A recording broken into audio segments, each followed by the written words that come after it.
and grand day. I'm Jade Harrell, and this is SLATE, the force behind St. Louis's workforce. Today, we're spotlighting what it looks like when workforce opportunity doesn't wait for people to find it. It goes to them. The Urban League's Pulpit to Porches initiative was developed in a response to a call to action from neighborhood churches, and it connects residents to job opportunities and supportive services through monthly hiring events and neighborhood outreach.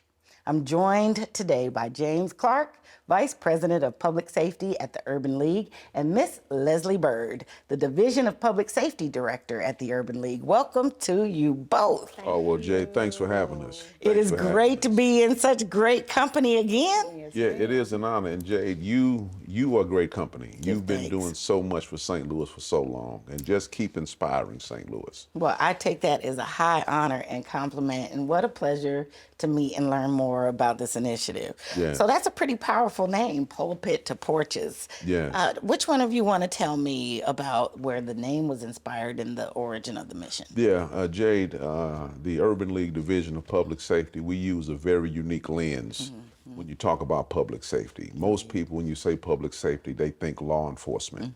Public safety, through our lens, the neighborhood front porch and the living room. When you look at public safety through that lens, you see four very important pillars. One is gun violence. One is vehicular violence. The third is the opioid crisis. And the fourth lens is what led us to Pulpit to Porches. Resource deserts. Neighborhoods where families just do not know where to go to get basic help. So there is where we looked at the neighborhood church. There's a neighborhood church on every other corner. A couple of them in some places. So we asked the church to begin to host events. Job fairs was one. We did our COVID response where we did vaccines at over 75 neighborhood churches during COVID. So we saw that the church was a focal point, but we had to begin to bring the resources in. There is where Pulpit to Porches began to grow. Probably one of the most popular Pulpit to Porches initiatives is Grill to Glory. Okay, I saw where that. the vision is every church, every Saturday, every neighborhood. So we're very serious about bringing resources to families through the neighborhood church. Absolutely. This initiative of bringing job fairs through the neighborhood church is just a natural. Exactly. Working with SLATE. SLATE has a deep and long history of employing individuals that are really looking for an opportunity. So it was just a natural marriage to bring job fairs to the neighborhood residents through the neighborhood church. That makes sense. That makes sense. And I actually really love the name. Yes. What were you hearing from the churches as to what the need is and that made it clear that this was what they wanted to participate in? One thing that I have been hearing is they need the support to be able to relate to the community that they're serving. So I think COVID really exposed the need for that, and we came right in time. James, I hear her say relate to the community that they're in. We talk about a church on every block, a couple of churches on a block, and the surrounding neighborhood and blocks are in disarray, disrepair, in great need. And so many other times you hear that, and the parishioners or the church goers can't fund all of the need. Yes. It has never been an obstacle for you connecting and relating to community. What message or ways do you help bridge those relationships? We were just talking about the call to oneness as an example. That was a church-led and community-led partnership and initiative. How do you bridge that space where they say that's their need and you say, oh, I've got just the thing for that? Well, we have got to go back to that energy, right? That was at that point the largest movement of the church that St. Louis had ever seen. And we captured that with Pulpit to Porches. But we knew that it had to be more than just a one-day event. So how do we engage the church and how do we involve the church, not just for an event, but do programming at churches on an ongoing basis? When you and I were coming up, we walked to church. And so the church was a part of the neighborhood fabric over time, and just the changes in workforce, the changes in the family structure, the breakdown of the overall neighborhood, the church kind of lost its neighborhood position. So we're saying, because of the area. yes, because of the shift in society, Absolutely. we're saying that it's time to restore the neighborhood church. Our elected officials, they're doing all that they can do. School districts are doing all that they can do. Law enforcement is trying to really get out in front. Yes. But we think that the church right now is that pivotal piece that has to be empowered, has to be made relevant in the neighborhood in which it's located in. And we think that this is going to be a beacon that can change St. Louis, and then it'll be replicated in other cities. For sure. It sounds like there was an imbalance that began to happen where church led, was resourced, was able to respond.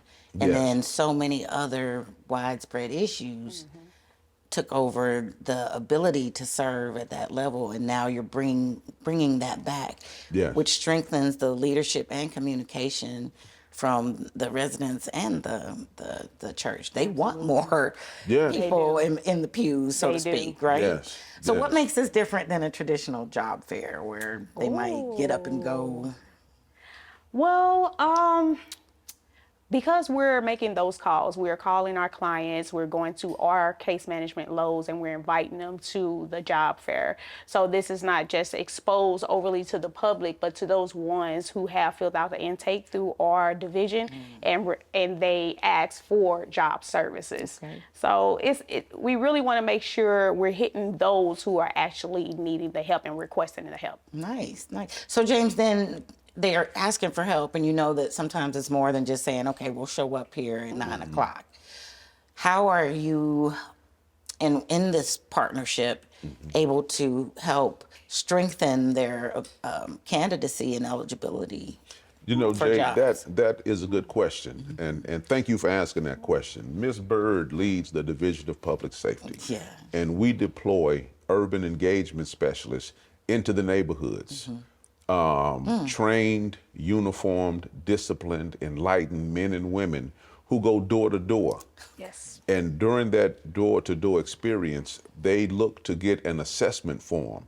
So we're in 5 neighborhoods, and we provide neighborhood-based case management for 100 families in those 5 neighborhoods. So the work has already begun. Yes. The work has been It done. doesn't start when they just say, The trust is there, Yeah, the and this is just another thing that we're featuring. Yes. Bringing the job fairs in after we've lifted their warrants, after we've helped them with their utility bills, after we've helped some of them start a business. So we believe in localizing Sure. resource delivery. We can't expect people to come outside of the neighborhood. We've got to bring the resources to the neighborhood, onto the front porch, and into the living rooms now. Sure, sure. Well, what's special about Urban League is that you're able to support all of those different areas. Yeah. The coordination of care is, Yeah. is centralized, and like I said, the work has already begun. So by the time they are even ready to Yeah. say, hey, I want to enter into the world. Yeah. Some may have felt, and you know this when you were helping folks expunge those records. Yes. There's a shame or a hesitancy to get involved. Yes. For someone who feels unprepared but are very interested, how should they connect to plug into the job fairs and or help provide employment for some of the folks getting involved in this initiative? We're definitely partnering up with Save Our Sons, which is another program through Urban League. And if those clients are not willing or have the confidence to be able to show up for those job fairs, we are referring them to those programs, which help with resume building, characteristic building, as well as social and emotional skill building as well. That's fantastic. Do you have, yes. And they can visit our website, ulstl.com, or they can call 314-615-3600. James, I just want to close with you sending a word to folks who need that hope to say they can rebuild, and you have a welcoming and ready group of people for them to move forward. Yeah, it's really twofold, Jade, and I'll start with leadership. you know, leaders have got to stop attacking leaders. That is, we've become so cynical. Sure. Leaders have got to stop attacking leaders, and let's come together and let's attack the problem. Yes. The Because the problem's the problems are problem. growing, and leaders are becoming more and more frustrated, not because of the workload, but because of the burden that they have to bear being criticized by other leaders. Sure. So let's focus on the problems. Yeah. Then for families, take advantage of opportunities and use your time wisely. Absolutely. If you know you have an issue, wake up every morning and face that issue. If you're unemployed, wake up every morning and say, how can I find a job? If you have an outstanding warrant, wake up each and every morning and say, what do I need to do to get this warrant lifted? Problems do not go away. And God has blessed us with the ability to overcome small things. But if you overlook small things, then in your mind, those small things become big things. And they're really not that big. Absolutely.